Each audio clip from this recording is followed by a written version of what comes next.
अस्सलाम वालेकुम नाज़रीन। इस एपिसोड के शुरू में तीतान असलहान और अफलातून को गार में ले आता है। अफलातून और असलहान काफी ज्यादा परेशान होती हैं और उससे रिहाई की अपील करती हैं। एंजलूस तीतान से कहता है, अब मेरा काम यहाँ मुकम्मल हो गया है, मैं बेल्जिक वापस जा रहा हूँ। गवर्नर ताज़ी मालूमात का इंतजार कर रहे हैं। तीतान कहता है, ठीक है, लेकिन वापसी पर जितनी सिपाही हो सके तुम अपने साथ लाना। एंजलूस कहता है, तब तक तुम तुर्गोत और बमसी का काम तमाम करने का सोचो, क्योंकि वो आरस को कोनिया से वापस नहीं ला पाएंगे, इसलिए वो अपनी खवातीन को बचाने के लिए अपनी जानें दांव पर लगाएंगे।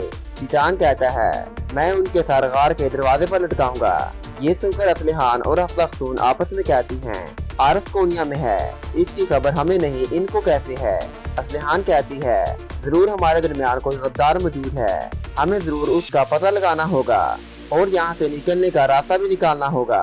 तीतान एंजलूस से कहता है, जब तुम वापस आओगे तो बमसी और तुर्गत के कटे हुए सर तुम्हारा इस्तकबाल करेंगे। कोनिया में सिपाही आरस को जिंदान में डाल देते हैं। इतने में अजीज और उसके सिपाही अमीर सादतीन को भी वहाँ ले आते हैं और उसे भी जिंदान में बंद कर देते हैं। ये देखकर आरस दो दो से हंसने लगता है।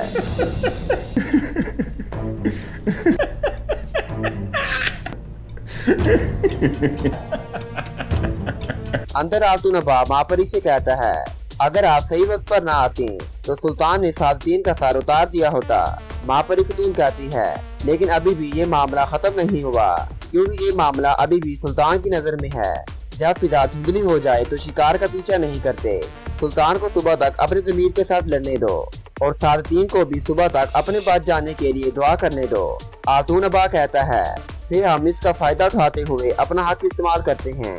मापरी कहती है, सुल्तान ने आज मुझसे मिलने का कहा है, वो आज रात तख्त नशीन का इंतखाब करेंगे। अगर कुबैया की बात ठीक ना हुई तो उसकी लाश को कब्जे और गीदड़ खाएंगे।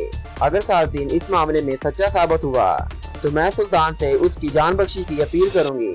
कुबैया के साथ हमारा इत्तेहाद हमें और ताकतवर बनाएगा।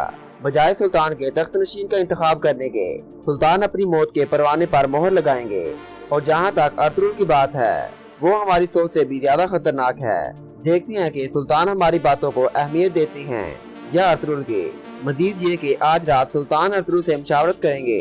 अगर कुबैया सच्चा साबित हुआ तो सुल्तान अरतुरुल को सुल्तान खलीज अरसलान की बैत करने का कहेगा।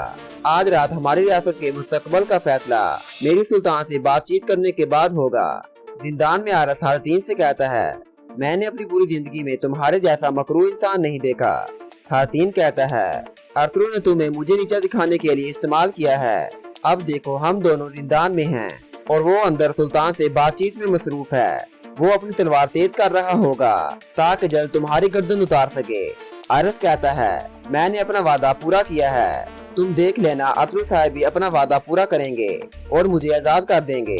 अंदर अरतुरुल हलीमा से कहता है, मापरी खतून ने सादतीन की वकालत करके सुल्तान को गलत सिमत मोड़ दिया है।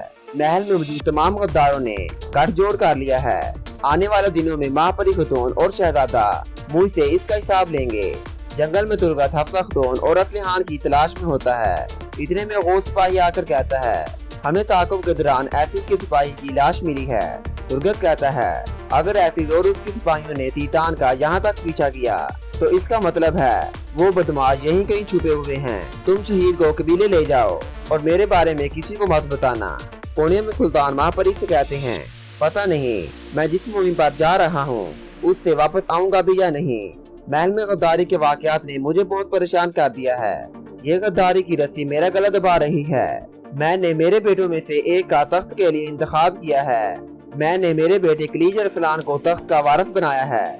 ये सुनकर मापरी खतून के हाथों से शरबत का प्याला नीचे गिर जाता है और वो काफी ज्यादा परेशान हो जाती है। सुल्तान उसे अपने पास बिठाकर कहता है, मेरे बेटों की परवरिश आतू नबा और उसकी माओ की वजह से अच्छी हुई है।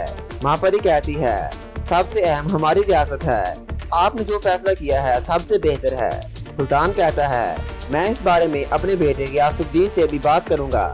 मापरी कहती है, मैं आपकी मुकम्मल हिमायत करती हूँ सुल्तान मुअज़्ज़म, लेकिन मेरी एक छोटी सी दरख्वास्त है कि आप अमीर सादतीन का मामला भी निज़ामुद्दीन की तरह जल्दी में ना हल करें, क्योंकि जल्द गुस्से में किया गया फैसला हमारी रियासत को कमजोर कर देगा। मैं चाहती हूँ आप फिलहाल अमीर सादतीन को दफ्तरी मामला से हटा दें और इस मामले पर मुहिम के दौरान अच्छी तरह नजरसानी करें तो ये हमारी रियासत के लिए फायदा मंद हो सकता है।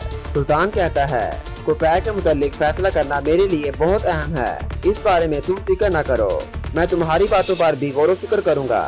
मैं कल मुहिम पर जाने से पहले कोपैक का फैसला जरूर सुनाऊंगा। काई कबीले में बमसी हफ्ता खतून के बारे में काफी ज्यादा परेशान होता है। इतने में एक सिपाही अंदर आकर कहता है, हमने तुर्गत को हर जगह ढूंढ लिया लेकिन वो हमें कहीं नहीं मिले। ये सुनकर सब लोग और भी ज्यादा परेशान हो जाते हैं। आर्तुक साहब कहते हैं, ये मायूस होने का वक्त नहीं है, बल्कि हमें इस वक्त अपनी खवातीन को बचाने के लिए हिकमत अमली करनी चाहिए। बमसी कहता है, मैं वहाँ एक सिपाही जिसका मुंह ढांपा होगा उसे वहाँ लेकर जाऊंगा और उन्हें कहूँगा कि ये आरस है, फिर जो होगा देखा जाएगा। कोरिया में मापरी खतून आतून अब्बास से कहती है, कोपैक की बातें बिल्कुल ठीक थी। रियासुद्दीन की सल्तनत की खातिर हमें सुल्तान को उसके फैसले से रोकना होगा। आतून अब्बा कहता है, आप फिक्र न करें, मैं अपनी रियासत को इस दलील औरत के बेटे के हवाले नहीं करूँगा। मापरी खतून कहती है, मैंने सुल्तान से कोपैक की सजा रोकने के लिए पूरी कोशिश की है। सुल्तान इस बारे में सोचेंगे और सुबह मुहिम पर जाने से पहले अपना फैसला सुनाएंगे। ये सब जाकर कोपैक को बता दो। कोपैक अपना मकसद पाने के लिए सुल्तान का खून बहाने से भी गुरेज नहीं करेगा। अब जाकर हमारे साथियों से कहो कि तैयार हो जाएं। दो भाइयों के दरमियान बगावत शुरू हो गई है। अंदर सुल्तान खत लिखने के बाद उस पर मोहर लगाता है कि इतने में अरतुल साहब अंदर आ जाते हैं। सुल्तान कहता है, अरतुल साहब आप आरस का क्या करेंगे? अरतुल कहता है, कोपैक की साजिशें बेनकाब करने के बाद मैंने उससे वादा किया था कि मैं उसको आजाद कर दूंगा। अगर आप इजाजत दें सुल्तान मुअज़्ज़म तो मैं उसे सुबह ही रिहा कर दूंगा। सुल्तान कहता है, मुझे कोई एतराज नहीं अरतुल साहब, लेकिन अगर रिहा होने के बाद उसने दोबारा कुछ गलत किया तो तुम उसके जिम्मेदार होगे। फिर सुल्तान एक खत उठाकर अरतुल से कहता है, आप जानते हैं मैं कल मुहिम पर जा रहा हूँ। गद्दारी मेरे महल में बहुत ज्यादा फैल गई है, इसलिए मैंने अपनी आखिरी वसीयत अपने आने वाले तख्त नशीन बेटे के लिए लिखी है जो तख्त का वारिस बनेगा। मैंने अपनी वसीयत में लिखा है कि मेरा छोटा बेटा खलीज अरसलान मेरे बाद सुल्तान बनेगा। मैं चाहता हूँ आप तमाम तुर्क कबाइल के साथ इसकी हिमायत करें और जो जमीनें मैंने आपको दी हैं आप उसकी हिफाजत करेंगे। फिर सुल्तान अरतुल से कोपैक के बारे में पूछता है। अरतुल कहता है, मैंने अपना काम पूरा कर दिया सुल्तान मुअज़्ज़म, अब मैं आपका इंसाफ देखना चाहता हूँ क्योंकि इस जमीन पर सबसे बड़ा फातिहा इंसाफ है। सुल्तान कहता है, आपने अपना काम मुकम्मल कर दिया, अब फैसला करना मेरा काम है। ये सुनकर अरतुल बाहर चला जाता है। काई कबीले में सिपाही कहता है, हमें हफ्सा खतून और असलिहान खतून के ताक़ुब के दौरान ऐसीस के एक सिपाही की लाश मिली है। जब वो तीतान के पीछे गए थे तुर्गत ने मुझे लाश वापस लाने के लिए कहा था। मुझे कोई अंदाजा नहीं कि अब वो कहाँ गया है। ये कहकर सिपाही बाहर चला जाता है। जेल में आरस अपने आप से कहता है, मैंने अपने मकसद के लिए अपनी जान खतरे में डाल दी।